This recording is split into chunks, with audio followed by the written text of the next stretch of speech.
I guess everybody out there knows this gentleman who's seated here beside me right now. He's Everett Dirksen, and he's your senator.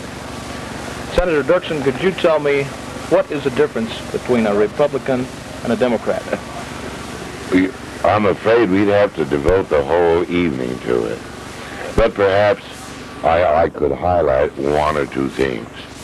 One, of course, is the insistence on the part of Republicans that we balance up our fiscal affairs to make sure that we're going to have a solvent country.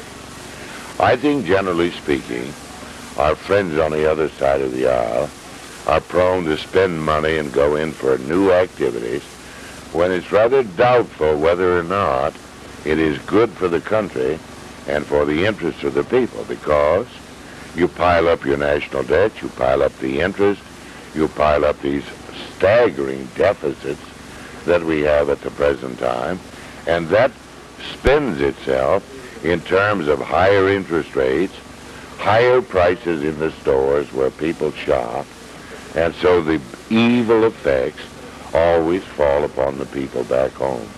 That is one real departure between the two parties. There are others, of course. I think it can be said that we still own to the gospel of Abraham Lincoln. He once said that he thought he was a conservative Republican. And I think that goes for me. I'm a garden variety Lincoln Republican.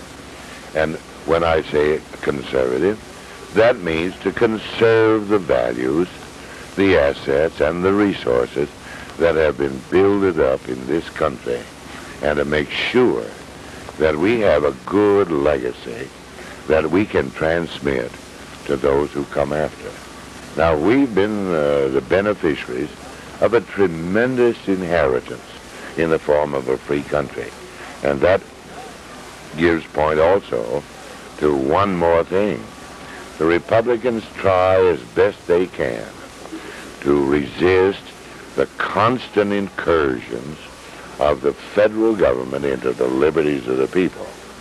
By that I mean through rule, law, and regulation, to subject them to restrictions and inhibitions of one kind and another that are very definitely circumscribing their liberties at home. So we can pinpoint it there on the fiscal matter and on the matter of the liberties of the people. Okay, thank you very much. Senator Everett Dirksen, your senator from Illinois.